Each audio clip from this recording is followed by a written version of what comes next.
अस्सलामुअलैकुम नाज़रीन, सालार न्यूज़ चक्सवार।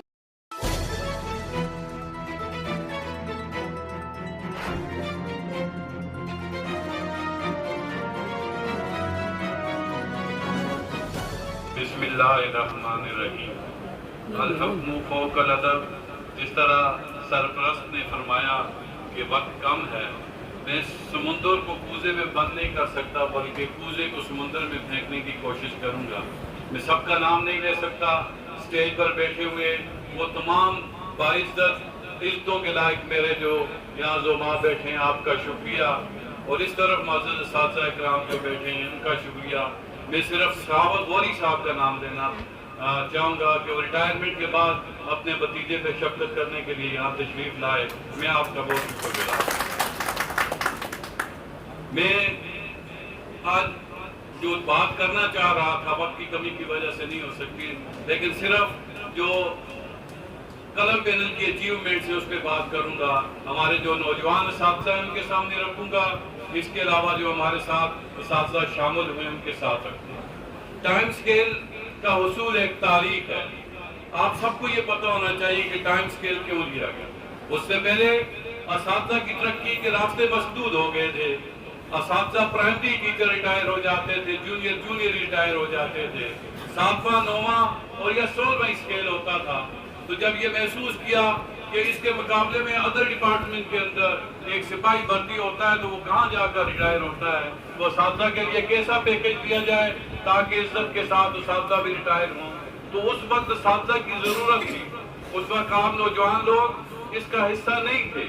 उस वक्त की जो जरूरत थी उसके अंदर तकरीबन 95% असातिज़ा अकोमोडेट हुए। टाइम स्केल हासिल किया गया, जिसकी वजह से फिल फोर 719 और 16वें स्केल में पहुंच गए। अपग्रेडेशन की बात होती है। 12 जुलाई 2012 को कलम पैनल की वसातत से सैयद नज़ीर हुसैन शाह साहब ने ये अपग्रेडेशन करवा दी। ये सिर्फ लफाजी नहीं है। आप फेसबुक पर जाएं, कलम पैनल के पेज पर हमने वो कंकरस डाली हुई है। आप सब जानते हैं कि जब भी कोई प्रोजेक्ट बनता है तो नीचे से ऊपर जब मालियात के पास पहुंचता है, प्राइम मिनिस्टर भी मर्जी रखता हो, अगर मालियात कह दे कि हमारे पास फंड नहीं है तो वो नहीं हो पाता। नजीर शाह साहब ने कलम पैनल की वसातत से कंकरस हासिल की कि हमारे पास फंड मौजूद है, आप असातिज़ा को अपग्रेड कर दें। उसकी रूस से प्राइमरी 14, जूनियर 16 और सीनियर 17 होना था और उसके ऊपर टाइम स्केल था। प्राइमरी टीचर ने 17वें में रिटायर होना था, जूनियर ने 18वें में रिटायर होना था और सीनियर ने 20वें में रिटायर होना था। उस वक्त के वज़ीर-ए-आज़म आपके हल्का के चौधरी अब्दुल मजीद साहब थे। उनके साथ कुछ लोग जाकर मिले जिनका दावा था कि हम असातिज़ा के हकूक़ के अलमबरदार हैं। उन्होंने कहा कि कलम पैनल ने टाइम स्केल करवा दिया है, अगर अपग्रेडेशन भी करवाई तो आमदा इलेक्शन हम हार जाएंगे। लेकिन आप असातिज़ा की कुव्वत और एतमाद की वजह से अगला इलेक्शन फिर कलम पैनल जीत गया। नज़ीर शाह साहब की सरबत सिर्फ 6 महीना रहती थी, उनको अदालतों में उलझा दिया गया। अदालतों में उलझने की वजह से उस वक्त तंजीम आरिफ शाहीन साहब के हवाले कर दी। आरिफ शाहीन साहब ने भी कोशिश की अपग्रेडेशन के लिए, शायद अल्लाह के नजदीक ये इज्जत उनके नसीब में नहीं थी, ना हो सकी, और बाद में आने वाले सदूर भी इसमें कामयाब ना हो सके। ये आपके पास जो मैंने बात रखी है इसका सबूत भी मौजूद है। इंशाअल्लाह अज़ीज़ अब भी आपको इंशाअल्लाह अपग्रेडेशन विद टाइम स्केल मिलेगी। इसके लिए आपकी क़यादत का, आपके खातमीन का तदब्बर के साथ, जिस तरह अहमद फराज साहब ने कहा कि जिस तरह हुकूमत के साथ बात करने का तरीका है, समझाने का तरीका है, इंशाअल्लाह अज़ीज़ हम उनको समझाएंगे और उनका वादा भी याद दिलाएंगे और हमें अपग्रेडेशन मिल के रहेगी। 2 मिनट के अंदर मैं इसको सम अप करने की कोशिश करता हूँ। आप पुराने असातिज़ा गवाह हैं कि जो आपको कन्वेंस अलाउंस मिलता है, कन्वेंस अलाउंस सिर्फ चंद शहरों में होता था। ये कलम पैनल का कमाल है कि तमाम शहरों में मिलना शुरू हो गया। इसके पीछे एक पूरी काविश है। फिर कन्वेंस अलाउंस शहरों के अंदर और शरह से मिलता था, देहात के अंदर और शरह से मिलता था। ये कलम पैनल का कमाल है कि इसका तफावत खत्म कर दिया, अब सबको एक जैसा मिलता है। अगर कलम पैनल की क़यादत बरकरार रहती, उस वक्त ये कोशिश जारी थी जो कन्वेंस अलाउंस आपने फ्रीज कर दिया है, इसको रनिंग बेसिक पे मिलना चाहिए, वो भी ना हो सका। इंशाअल्लाह अगर आपने मौका दिया तो आपको कन्वेंस अलाउंस भी रनिंग बेसिक पे मिलेगा। इसके अलावा कॉन्ट्रैक्ट पॉलिसी सरदार अतीक साहब के दौर के अंदर अपना ली गई, 2100 के लगभग पोस्टें आई। बिम्बर से लेकर तावबड़ तक लोगों के उस वक्त इंटरव्यूज भी हो गए कि कॉन्ट्रैक्ट पर असातिज़ा को लगाना है। कलम पैनल के प्लेटफॉर्म से सैयद नजीर हुसैन शाह साहब ने सरदार अतीक साहब को ये बावर कराया कि ये सरासर ज्यादती है, कल कोई भी हुकूमत आएगी इसको परमानेंट कर देगी, ये इज्जतें आप हासिल करें। वो कॉन्ट्रैक्ट पॉलिसी खत्म कराई और वो सारे के सारे असातिज़ा नॉर्मल मिजानिया पर बच गए। ये आपके सामने जो मैं पेश कर रहा हूँ ये हकीकतें हैं। कलम पैनल की जो खिदमात हैं ट्रेड यूनियन के अंदर, आप पाकिस्तान भर के अंदर अगर निगाह दौड़ाएंगे तो ट्रेड यूनियन के अंदर इतनी खिदमात आपको शायद ही नजर आए। फिर जब आपकी तनख्वाह में 50% इजाफा हुआ, कलम पैनल की वसातत से सैयद नजीर हुसैन शाह चेयरमैन मुतअद्दा माल साथिज़ा पाकिस्तान थे। आपके यहाँ पुराने कई साथिज़ा उस एहतजाज में मौजूद होंगे। 20% का ऐलान हो गया, उस एहतजाज के अंदर साथिज़ा ने मारे खाई। फिर मुज़ाकरात हुए, जरदारी साहब ने यूसुफ रज़ा गिलानी साहब को कहा कि 50% तनख्वाहों का इजाफा किया जाए। हमारी टीम पूरी रात सड़कों पर रही, साथिज़ा को थानों से निकलवाती रही, जमानतें करवाती रही और अल्लाह ताला ने आपको वो कामयाबी अता की। इसके अलावा और बहुत सारी बातें, वक्त की कमी है, मैं हालिया दौर के अंदर आपके सामने चंद मिसालें रखता हूँ। जब हमने देखा तासुफ शाहीन साहब नाकाम हो रहे हैं, वो अपग्रेडेशन के दावे के साथ आए हैं। मैं शुक्रगुजार हूँ जनाब अकरम साहब का, अंसर अली अशरफ साहब का और अपने इस्माइल साहब का, खालिद रशीद साहब का। इन्होंने जनाब वज़ीर से एक मीटिंग अरेंज की, उसके अंदर सबने अपग्रेडेशन के हवाले से बात की।